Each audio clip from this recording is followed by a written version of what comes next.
할렐루야. 4월 5일 금요일 묵상 말씀 시간입니다. 부활하라.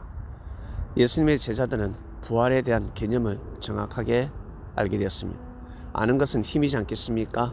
그 힘으로 하나님을 마음과 뜻과 목숨을 다해서 섬기는 삶을 살았을 것이고 살고자 몸부림을 쳤을 것입니다.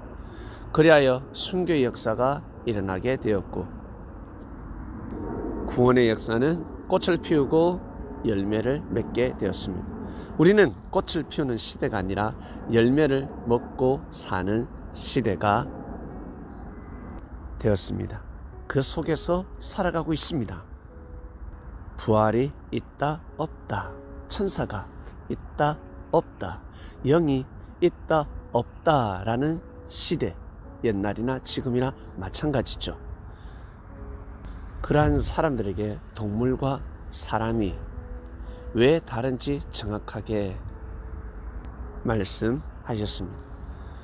동물도 육이 있고 혼이 있습니다. 그런데 영이 없습니다. 그 혼은 지정의가 있지 않겠습니까? 동물도 나름 도덕, 그리고 지식도 있고 언어도 있고 예술도 있습니다. 노래도 부를 줄 알고 춤도 출 줄 압니다. 그리고 어미를 섬길 줄 알고 새끼를 보호할 줄 압니다. 그러한 마음을 가진 동물들입니다. 그러나 이 혼은 하늘로 올라가지 않습니다. 땅으로 내려갑니다. 즉 부활이 없다라는 것입니다. 부활은 영혼이 있어야 가능한 것입니다. 사람에게는 겉사람이 있고 그리고 속사람이 있습니다. 그 사람과 속사람을 연결시키는 혼이 있습니다.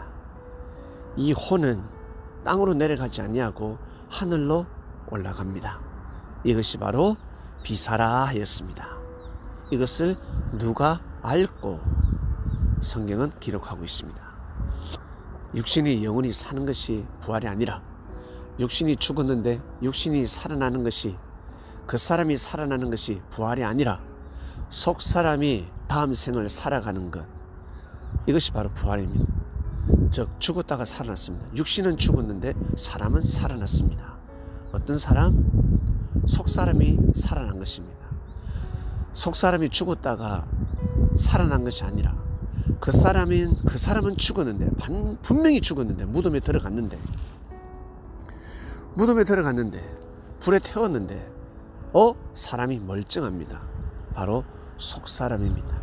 영혼은 죽지 않는다라는 것입니다. 즉 부활은 영원히 산다라는 것입니다. 예수님이 부활하셨습니다. 그럼 이제 아시겠죠? 예수님이 부활했다라고 합니다. 그 사람이 살아났겠습니까? 속사람의 모습을 보았겠습니까? 제자들이 예수님의 속사람을 본 것입니다. 마치 겉사람을 본 것처럼, 육신이 살아난 것처럼 성서는 기록하고 있지만 예수님 살아생전에 전하신 말씀들이 있습니다. 육의 말씀이 아니다. 육은 무익하다. 나는 영의 말씀을 하고 있다. 제발 잘 알아들으라. 믿음을 가져라 라고 하였습니다. 나는 죽지 않는다. 영원히 산다. 영생한다. 너희도 그랄지어다. 살아생전에 나를 믿으면 너희들 죽지 않는다. 영원히 산다. 죽었지만 살아날 것이다.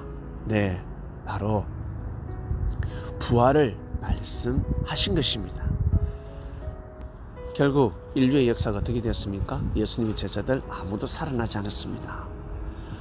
속사람이 천국에서 영원히 살아가고 있지 않겠습니까? 그래서 사람들이 이런 말을 합니다. 죽었다가 다시 살아난 사람들 뭐라고 합니까? 나 죽지 않았는데 왜 울어? 왜 슬퍼해? 나 안 죽었어. 자신이 죽은 모습, 그 사람 육신을 보면서도 부인합니다. 저건 내가 아니야. 나 이렇게 살아있는데 내가 왜 죽었지? 네, 이러한 경험을 하게 됩니다. 그만큼 속사람이 뛰어나다라는 것입니다.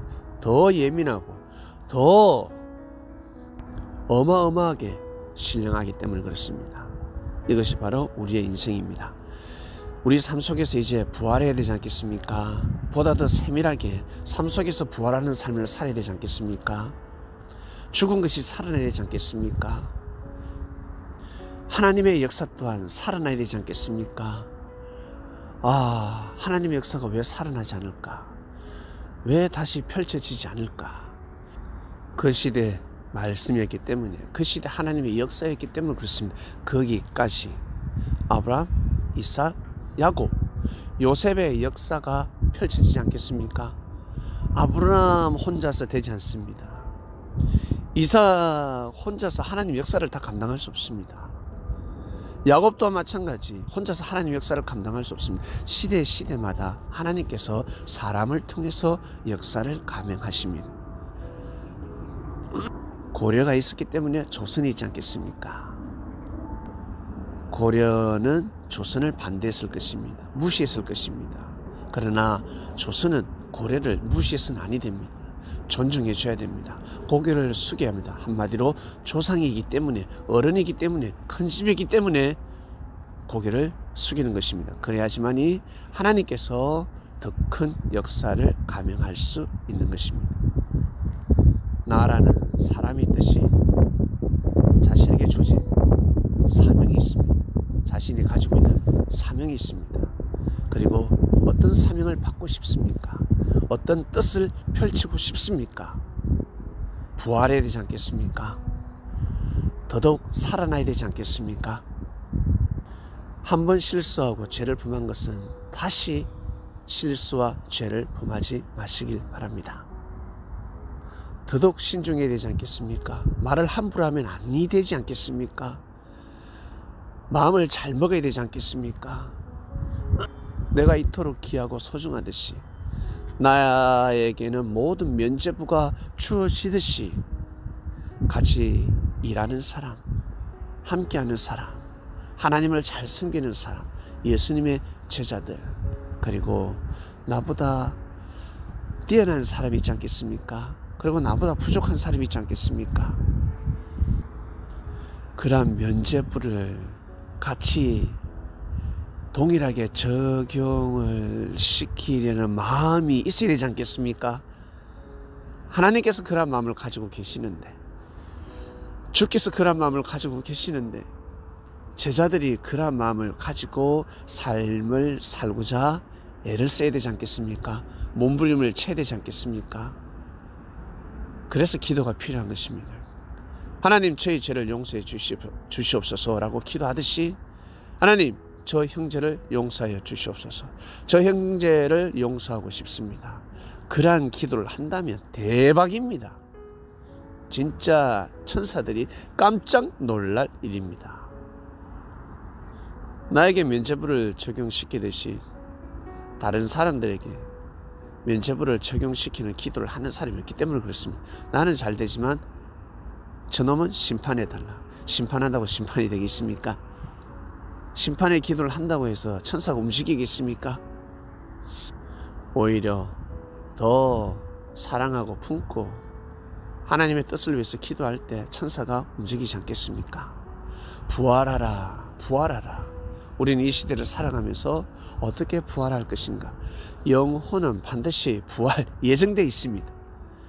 생명이냐 심판이냐 무조건 예정되어 있습니다. 제일 중요한 사실과 진실은 내 마음이 현재 살아갈 때 그 사람을 가지고 내 마음이 어떻게 더 나아지느냐, 죽어 있는 마음, 하나님과의 관계성이 끊어져 있는 일들이 있지 않겠습니까? 믿음들이 있지 않겠습니까? 그것을 어떻게 살리느냐, 우리 개개인의 뜻이요, 우리 개개인이 꼭 해야 될 일이라 생각합니다.